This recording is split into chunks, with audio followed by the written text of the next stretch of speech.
All right, hello, welcome to week 2, even though it's still just the first week of your summer session. As I said in the previous video, remember things are moving fast and crazy. If at any moment in time you feel like you're starting to get confused, you're losing sight of where we're at and how things are going, don't forget to come out here and take a look at your syllabus. The thing that's going to help you the most is going to be this course calendar. So like I said, we're moving into week 2, which is the plant. We're going to talk specifically about corn, and then we're going to talk about the farm. So there's a discussion board posted out there. You're going to have a Let's Connect assignment around note-taking strategies. And then you'll have a quiz.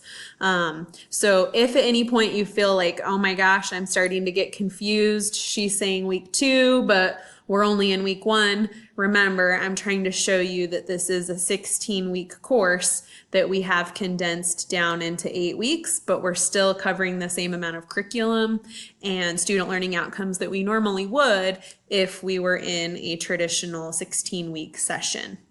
So with that being said, I just want to preview some of the things that are out there in your week 2 material so that you know what you need to complete for this week. So as I will every single week, you'll see that there is an announcement posted here.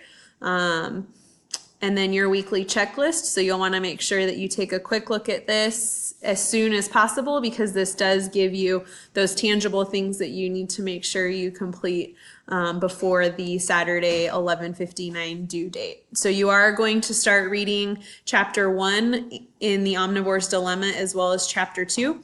This is going to feel like it's a big chapter. It's about 40 pages, so you just want to make sure that you again, manage your priorities and your time within this learning module, because it is going to take you some time to read that material so that you can contribute to your discussion board.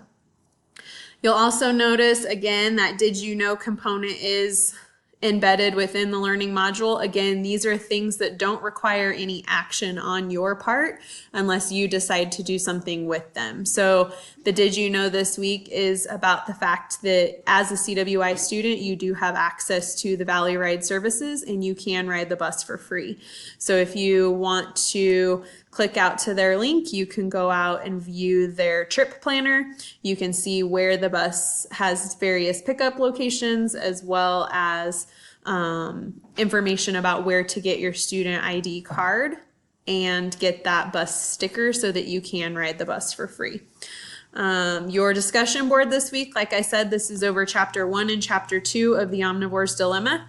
We are going to start just like the book does, talking about one of the major agricultural crops within the United States, which is corn. So for the next several weeks, you're going to be probably really excited at the get-go, and then towards the end of week 4, you're going to be like, enough already, I'm sick of talking about corn. But the reality is, and as you learn throughout these next several chapters, corn comes up a lot. We see it a lot when we go to the grocery store. And so you'll really want to take some time learning more about corn. You'll be looking at some food labels to see where corn makes an appearance, and you'll probably learn that corn is in about 80% of the food that we consume at the grocery store. So take some time to look at that. And then also we're going to start talking a lot about food culture and the way that corn ties into our food culture and our Western diet. But in this chapter, you're also going to talk about how corn ties into the Mexican culture and how 40% of their calories are consumed from corn. And I would encourage you to think about, if 40% of their calories are consumed with corn, is that more than our Western diet? Is that less than our Western diet? Probably based a little bit on the statistics that I gave you, we're probably consuming way more corn than other food cultures are. And then chapter 2, we move into the farm. We have an opportunity to really look at how farms have shifted over the last 100 years. So Pollen does a really good job of giving some comparisons of how farms looked in the 1920s. We saw greater biodiversity. We saw less technology in terms of like tractors and those kinds of things. We saw selective breeding, which we would say now is a form of genetic modification within plants. So pollen is really just setting the stage for how agriculture and farming has shifted over the last 100 years. You're also going to be introduced to a concept called the Naylor curve, and I would really encourage you to pay attention to that component of chapter 2 so that you can better explain that to your peers in your discussion board post. Within this module as well, you'll be completing a quiz around suicide rates within American farmers. And so there will be an article here that you'll view from NPR. It's from their All Things Considered news source. And so you'll go out and listen to that story, and then you'll have the opportunity to complete a quiz related to that specific article that you've heard. And I encourage you to think about that in terms of how that impacts agriculture, how that impacts food coming to our plate. As with every other weekly module, you do also have a Let's Connect assignment. So this is related specifically to those student learning outcomes within your CWID course. And this week you will be doing a note-taking assignment. So embedded within the learning module, you'll see that there's actually 4 different videos that you can watch that give you some note-taking methods or techniques. Some of these may be very familiar to you. You may use the Cornell note-taking system already, and so you can watch that video to further understand that. Or you may decide that you want to try something new. So you might want to try a sketch note where you do make drawings, or a sketch note where it's less drawings but still more visual, where maybe you highlight or you create captions or bubbles around certain areas that you want to be able to come back to recall if you're studying for a quiz or a test or something like that. So after you've reviewed those note-taking techniques, you will then apply those techniques to a video called Chef Driven. It's a PBS video that you'll see the link to right here.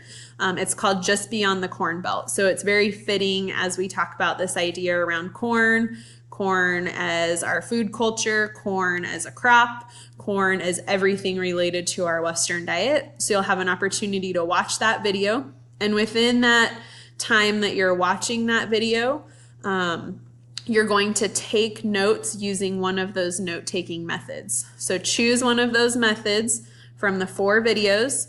After you've chosen that note-taking method, watch this 26-minute video and take notes utilizing that note-taking method. And then you'll either upload those notes. If you took them on a computer in like a Word document, you can upload them as an assignment that way. Or if you did like the sketch note version, take a picture of your notes and then upload that picture as your assignment for completion for the week. So you'll have an opportunity right here to upload that picture of your sample notes from that Beyond the Corn Belt video. So those are the things that you need to complete for week 2. Remember, everything is due by Saturday at 11:59 p.m. And then we'll move right into week 3 after that. So as always, if you have questions, concerns, comments, you're needing help with anything, please let me know. Otherwise, I hope you are having a fantastic first week of your summer session.